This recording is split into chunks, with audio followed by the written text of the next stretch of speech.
Halo semuanya, selamat datang kembali di channel kami. Hari ini, kita akan menyelami palagan konflik paling dahsyat dan paling berpengaruh dalam sejarah manusia. Perang Dunia Kedua, sebuah konflik yang merenggut nyawa puluhan juta orang dan secara permanen membentuk tatanan dunia yang kita kenal saat ini. Perang Dunia Kedua bukanlah ledakan yang spontan. Ia adalah hasil dari luka lama dan ambisi baru. Akarnya bisa kita telusuri kembali ke akhir Perang Dunia Pertama. Perjanjian versi tahun 1919 yang memaksakan denda berat dan pembatasan militer pada Jerman. Menumbuhkan rasa ketidakpuasan yang mendalam dan dendam nasionalistik. Pada saat yang sama, dunia menyaksikan bangkitnya ideologi ekstrem fasisme di Italia di bawah Mussolini dan Nazisme di Jerman di bawah Adolf Hitler. Ideologi ini didorong oleh militerisme yang agresif dan keinginan untuk ekspansi wilayah. Di Asia, Kekaisaran Jepang juga menganut militerisme ekspansionis. Kegagalan Liga Bangsa-Bangsa yang seharusnya menjaga perdamaian global. Untuk bertindak tegas terhadap agresi-agresi awal ini, sayangnya malah membuka jalan bagi bencana yang jauh lebih besar. Titik puncaknya terjadi pada 1 September tahun 39. Hari itu, Jerman menginvasi Polandia menggunakan taktik Blitz atau perang kilat. Invasi inilah yang memicu Inggris dan Prancis untuk menyatakan perang terhadap Jerman. Secara resmi menandai dimulainya Perang Dunia Kedua. Konflik ini dengan cepat membagi dunia menjadi dua faksi utama. Di satu sisi, kita punya blok poros yang dipimpin oleh kekuatan totaliter Jerman Nazi, Italia fasis, dan Kekaisaran Jepang. Di sisi lain, berdiri blok sekutu. Aliansi ini bermula dari Inggris dan Prancis, namun segera diperkuat oleh tiga kekuatan besar. Uni Soviet setelah diserang oleh Jerman melalui Operasi Barbarossa. Amerika Serikat setelah diserang Jepang di Pearl Harbor pada tahun 1941. Dan Tiongkok yang sudah sejak lama bertempur melawan invasi Jepang. Perang ini berkecamuk di tiga front utama. Pertama, di front Eropa. Jerman dengan cepat menguasai sebagian besar Eropa Barat sebelum melancarkan invasi besar-besaran ke Uni Soviet pada tahun 1941.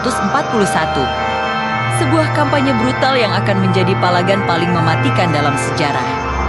Perang di front Eropa mencapai puncaknya dengan pendaratan besar-besaran sekutu di Normandia. Yang kita kenal sebagai D-Day pada Juni tahun 1944, pendaratan ini membuka front Barat kedua dan menekan Jerman dari dua sisi sekaligus. Kedua, di front Pasifik setelah serangan mendadak di Pearl Harbor. Pertempuran didominasi oleh pertempuran laut yang dahsyat dan kampanye. Lompat pulau sekutu untuk merebut kembali wilayah dari Jepang. Sementara itu, front ketiga terjadi di Afrika Utara. Di sini, pertempuran berfokus pada perebutan terusan Suez yang strategis dan ladang minyak yang vital bagi mesin perang kedua belah pihak. Perlahan tapi pasti, titik balik mulai berpihak pada sekutu. Pasukan Soviet secara bertahap berhasil mendorong Jerman kembali dari timur setelah melalui pertempuran sengit di Stalingrad. Akhirnya, pada musim semi 1945, pasukan sekutu bergerak maju dari barat sementara Tentara Merah mengepung Berlin dari timur. Dengan kekalahan yang sudah tak terhindarkan lagi, Adolf Hitler bunuh diri. Jerman pun menyerah tanpa syarat pada Mei tahun 1945, yang kemudian dirayakan sebagai Hari Kemenangan di Eropa atau V-Day. Namun, di Pasifik, pertempuran masih berlanjut dengan sangat sengit.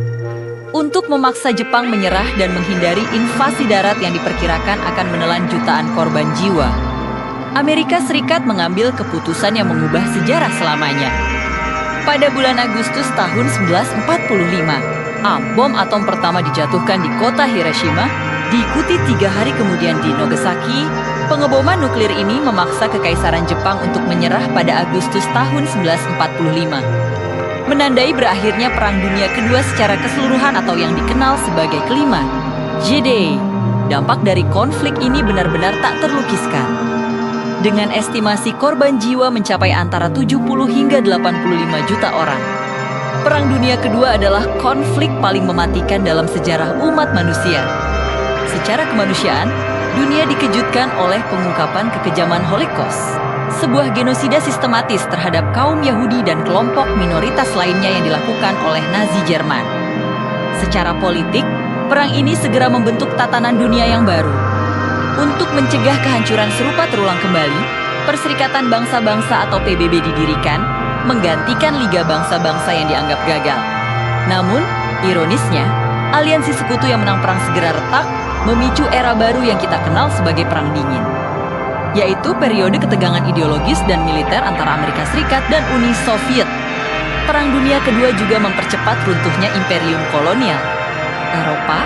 Hal ini memicu gelombang dekolonisasi yang melahirkan banyak negara merdeka baru di Asia dan Afrika, termasuk negara kita, Indonesia.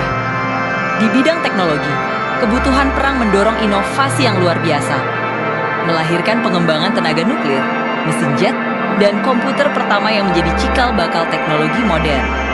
Kesimpulannya, Perang Dunia Kedua adalah titik balik yang menentukan arah sejarah modern. Perang ini mengajarkan kita pelajaran yang sangat berharga, bahwa ketika ideologi ekstremisme dibiarkan berakar, dan ketika masyarakat internasional gagal menegakkan hukum dan etika, konsekuensinya bisa sangat menghancurkan. Warisan Perang Dunia Kedua adalah pengingat abadi akan betapa mahalnya harga yang harus dibayar demi sebuah perdamaian. Terima kasih sudah menonton video ini sampai akhir. Jika kalian merasa mendapatkan wawasan baru, jangan lupa untuk like, share, dan subscribe. Sampai jumpa di video berikutnya.